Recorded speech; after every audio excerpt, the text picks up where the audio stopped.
Hello दोस्तों, आप सभी का स्वागत है एचपी स्टडीज़ में। My name is Keshav Katoch. आज जो है वो हम टीजीटी कमीशन की दूसरी क्लास करेंगे ज्योग्राफी की, जिसमें हम 20 क्वेश्चंस को जो है वो डिस्कस करेंगे। ठीक है, आई होप आप सभी रेडी हैं। और इन दी एंड आपने कमेंट सेक्शन में मुझे बताना है कि आउट ऑफ 20 जो है वो आपके कितने मार्क्स जो है वो आपके बन रहे हैं। देखिए, एचपी टीजीटी कमीशन जो है वो आपका 2025 के स्टार्टिंग में जो है वो आपका आ सकता है। एचपीआरसीए के द्वारा ही जो है वो आपका ये पेपर जो है वो लिया जाएगा। बट आपको पता है कि कई सारे एग्जामिनेशन जो है वो इन दी एंड जो है वो एचपीपीएससी के द्वारा कराए जा रहे हैं, तो अभी तक ये पता नहीं है कि एग्जामिनेशन जो है वो आपका कौन करवाएगा। बट पेपर सिलेबस आपका सेम रहेगा, एग्जाम पैटर्न थोड़ा सा चेंज आपका जो है वो हो सकता है। ठीक है ना, तो चलिए शुरू करते हैं। उससे पहले हमारा एचपी टीजीटी कमीशन का ऑनलाइन बैच जो है, ऑनलाइन रिकॉर्डेड बैच है हमारा। तो जो भी बच्चे इसको ज्वाइन करना चाहते हैं वो TGT arts, non medical and TGT medical, ये तीनों के लिए जो है वो आप क्या कर सकते हैं, इस बैच को जो है वो ज्वाइन जो है वो कर सकते हैं। ठीक है ना। सो 23 सितंबर 2024 से बैच स्टार्ट हो चुका है। तो जो बच्चे इसको अभी भी ज्वाइन करना चाहते हैं वो कर सकते हैं। ठीक है, तो TGT arts, non medical, medical तीनों का फुल सिलेबस बहुत अच्छे तरीके से एक्सपीरियंस टीचर्स के द्वारा आपको जो है वो ये सेशंस और classes plus PDF notes plus study material plus test series सब कुछ आपको जो है वो इसी में मिलेगा। तो अभी आपने अगर ज्वाइन करना है तो निम्बस करियर्स ऐप को डाउनलोड कीजिए।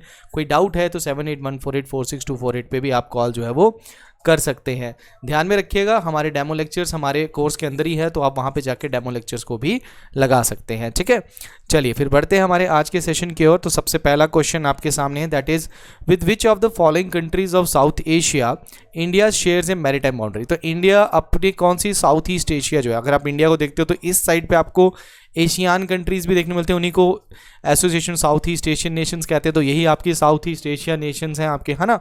तो ये आपके कौन से जो है इंडिया की कौन सी मैरीटाइम बाउंड्री कौन सी कंट्री के साथ जो है वो लगती है। ठीक है ना। सो इंडोनेशिया, मलेशिया, सिंगापुर, वियतनाम। ठीक है ना, कौन सी में क्या लगती है आपको बताइए यहाँ पे। तो देखो यहाँ पे अगर आप यहाँ पे देखते हैं अंडमान निकोबार, तो यहाँ पे अंडमान निकोबार का जो ग्रेट निकोबार है ये सुमात्रा के पास जो आता है। सुमात्रा जो है वो इंडोनेशिया में ही आपको देखने को मिलेगा। तो यहाँ पे इंडोनेशिया ही जो है वो आपका राइट आंसर जो है वो बनेगा। ठीक है ना।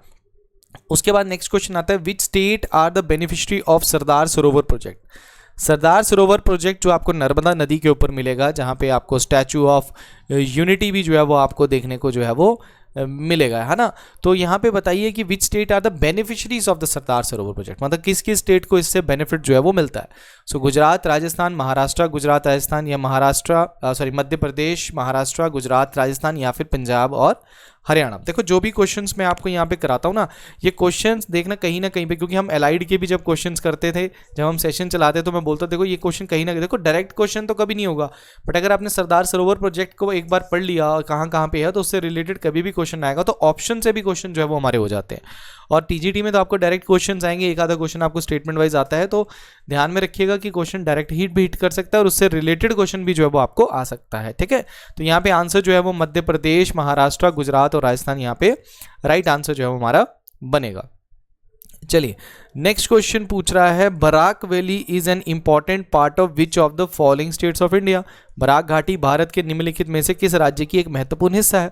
तो बराक रिवर आपको कहाँ पे देखने को मिलेगी, बराक वैली कहाँ देखने को मिलेगी, नागालैंड में, असम में, जम्मू एंड कश्मीर में, अरुणाचल प्रदेश में। अब हमें पता है कि ये है नॉर्थ ईस्ट में ही है, ठीक है, बराक वैली, बट हम जम्मू एंड कश्मीर को यहाँ से कट हो जाता है। फिर अरुणाचल प्रदेश से हमारे को पता है कि मेन रिवर दिहांग, सियांग, लोहित, यही रिवर जो है वो हमारी आती हैं, तो बराक वैली वहाँ से नहीं।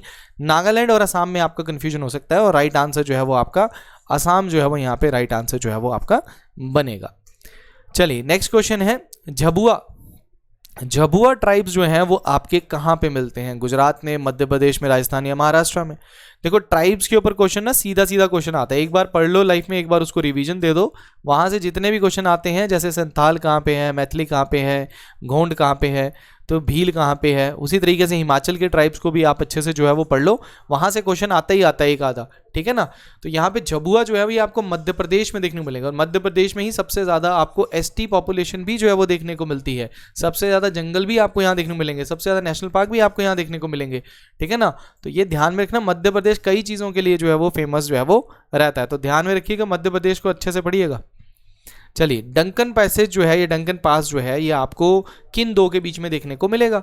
अब आपने अगर ज्योग्राफी अच्छे से नहीं पढ़ी है तो ज्योग्राफी के लेक्चर्स फ्री ऑफ कॉस्ट, बिल्कुल फ्री, आपको ज्योग्राफी ऑफ इंडिया जो है वो मैंने पढ़ाई हुई है यूट्यूब के ऊपर। तो यूट्यूब पे ज्योग्राफी लेक्चर्स में जाओगे तो वहाँ पे प्लेलिस्ट में आपको लेक्चर्स मिल जाएंगे, अच्छे से बिल्कुल डिटेल में पढ़ाया, उनको ज़रूर लगा लेना आप, ठीक है। तो जो बच्चे अगर मान के चलो कोचिंग नहीं ले सकते हैं, ठीक है, तो वो वहाँ से जाके लेक्चर्स को लगा लीजिए, ठीक है। और बाकी हमारे जो है सेशंस आते ही रहते हैं किसी एक टॉपिक पे, तो वो भी आपके लिए इंपॉर्टेंट रहेंगे, ठीक है। तो north Andaman, south Andaman, north Andaman and car Nicobar, south Andaman car Nicobar या साउथ अंडमान लिटिल अंडमान। अब देखो अगर आप देखोगे इस तरीके से, अगर आप अंडमान को देखते हो तो ये north Andaman, middle Andaman, south और ये लिटिल अंडमान, फिर आपका कार निकोबार यहाँ से आ जाता है, फिर आपका यहाँ पे नीचे आ जाता है ग्रेट निकोबार आपका यहाँ पे आ जाता है, ठीक है ना। तो यहाँ पे जो साउथ अंडमान और जो लिटिल अंडमान है, इसके बीच में आपको डंकन पैसेज जो है वो देखने को मिलता है। तो साउथ अंडमान और car Nicobar, sorry, south Andaman और लिटिल अंडमान के बीच में आपको देखने को मिलेगा, that is your Duncan passage. और 10 डिग्री चैनल जो है वो किसको डिवाइड करता है, ये मुझे आपने कमेंट सेक्शन में बताना है। 10 डिग्री चैनल किन दो को डिवाइड करता है, जल्दी बताइएगा। चलिए नेक्स्ट क्वेश्चन है, which of the following ports lies on the eastern sea coast of India. मतलब इनमें से कौन सा पोर्ट जो है वो ईस्ट कोस्ट पे आपको देखने को जो है वो मिलेगा। जो हमारे 13 मेजर पोर्ट्स हैं, तो इनको थोड़ा सा आपने ध्यान में रखना है। 13 मेजर पोर्ट्स जो है वो आपका, और अभी आपको पता है कांडला जो है ये हमारा इंडिया का पहला मेगा पोर्ट बना है, ठीक है, ये ध्यान में रखना। इंडिया का पहला मेगा पोर्ट कांडला बना है। तो यहाँ पे ध्यान रखिए 13 मेजर पोर्ट में से मेगा पोर्ट कौन सा है, वो कांडला है। तो यहाँ पे ध्यान रखिए वाइजैक जो है, जिसको आप विशाखापट्टनम पोर्ट भी बोलते हो, विशाखापट्टनम पोर्ट हो गया। और इसको हम एक तरीके से ध्यान में रखिएगा, ये नेवी की आपकी ईस्टर्न कमांड भी आपको जो है वो यहाँ पे देखने को मिलती है। तो Vizag is the right answer जो है वो आपका बनेगा, ठीक है। कांडला आपका गुजरात में है, कोचीन आपका दैट इज इन केरला में है, ठीक है। मदुराई आपने बताना है कहाँ पे है। चलिए नेक्स्ट क्वेश्चन आपके पास है, that is your the deep ravine and gullies cut by the Chambal river in the Malwa plateau is known as by the which of the following name. Malwa पठार में चंबल नदी द्वारा काटे गए गहरे खड्डों और नालों को निम्नलिखित में से किस नाम से जो है वो जाना जाता है। तो बारखन के नाम से, बैडलैंड के नाम से, मैदान हमदा किसके नाम से जो है वो जाना जाता है, तो बताइए। तो आंसर जो है वो आपका बैडलैंड जो है वो यहाँ पे राइट आंसर होगा। रेवाइंस आप सभी को पता है, इस बार एलाइड में भी ये क्वेश्चन आया था, ठीक है। तो ये आपका जो क्वेश्चन है रेवाइंस वाला, ये थोड़ा कंफ्यूजिंग था, इसके ऊपर ऑब्जेक्शन भी जो है वो आपकी डली थी कि रेवाइंस सबसे ज़्यादा मध्य प्रदेश में है कि यूपी में है, बड़ा कंफ्यूजिंग था ये। तो अब तो HPPSC की फाइनल आंसर की में ही जो है वो ये पता चलेगा, ठीक है। बाकी चंबल में आपको रेवाइंस जो है वो देखने को मिलते हैं। नेक्स्ट है चिरमिरी हिल्स जो है वो आपको कहाँ पे देखने को मिलती है। तो चिरमिरी हिल स्टेशन आपको कहाँ मिलेगा, कर्नाटका, छत्तीसगढ़, उड़ीसा या झारखंड। तो देखो ये आंसर जो है इसका छत्तीसगढ़ जो है वो आपका यहाँ पे राइट आंसर जो है वो बनेगा, ठीक है। नेक्स्ट आता है आपका which of the following beach of Kerala is also known as Tipu Sultan beach. तो केरला का कौन सा बीच है जिसको टीपू सुल्तान बीच भी जो है वो बोला जाता है। पयम्बलम बीच, मीन कुन्नू बीच, कोलम बीच या सदाम बीच। अब देखो यहाँ पे क्वेश्चन जो है ना, ये डायरेक्ट क्वेश्चन होते हैं, ठीक है। ये इनका कोई भी आप सिर पैर नहीं होता, इनका सीधा होता है कि आपने अगर एक लिस्ट पढ़ी है सभी बीचेस की, उसमें से एक उठा के दे दिया, ठीक है। ये हो भी सकता है, नहीं भी हो सकता, बहुत सारी चीज़ें होती है इसमें। तो सदाम बीच जो है वो यहाँ पे राइट आंसर जो है वो आपका बना है। ऐसे क्वेश्चन को ऐसा होता है कि पेपर में अगर नो नेगेटिव मार्किंग है तो आप इसको जो क्या कर सकते हैं, दैट इज आप इसको छोड़ भी जो है वो सकते हैं, ठीक है। चलिए नेक्स्ट है which of the following soil needs little irrigation as it has the feature retaining soil moisture. ये कह रहा है कि निम्नलिखित में से किस मिट्टी को कम सिंचाई की आवश्यकता होती है क्योंकि इसमें मिट्टी की नमी बनाए रखने की विशेषता होती है। तो नमी बनाए रखने की विशेषता जो है वो आपकी जो है किस में होती है, ठीक है ना, वो आपकी किस में होती है, that is the red soil, alluvial soil, black soil या लेटराइट सॉइल। तो what should be the right answer, देखो यहाँ पे क्या होगा। तो लिटिल इरीगेशन की जरूरत है, सेल्फ लफिंग सॉइल भी जो है इसको बोला जाता है, ठीक है ना। तो that should be your black soil जो है इज द राइट आंसर जो है वो आपका बनेगा, ठीक है ना। चलिए नेक्स्ट है आपका question, that is your Ranganathittu bird sanctuary is situated in which of the following states of India. Tamil Nadu, Andhra Pradesh, Kerala, Karnataka. तो रंगनिथु जो है वो बर्ड सेंचुरी आपको कहाँ पे देखने को मिलेगा, दैट इज द पक्षी अभयारण्य भारत के निम्न में से किस राज्य में मिलेगा आपको। तो तमिलनाडु में मिलेगा, दैट इज आंध्र प्रदेश, केरला या फिर कर्नाटका में जो है वो आपको मिलेगा, ठीक है। तो कमेंट सेक्शन में आप लोगों ने जो है ये ज़रूर बताना है कि आपको ये जो TGT का सेशन जो चल रहा है ये आपको अच्छा लग रहा है कि नहीं लग रहा है, या इसमें कोई चेंज आप चाहते हो तो वो भी चेंज भी आप बता सकते हो, वो हम डेफिनेटली जो है इसमें करेंगे, ठीक है। तो यहाँ पे राइट आंसर जो है वो आपका कर्नाटका जो है वो यहाँ पे राइट आंसर बनेगा, ठीक है।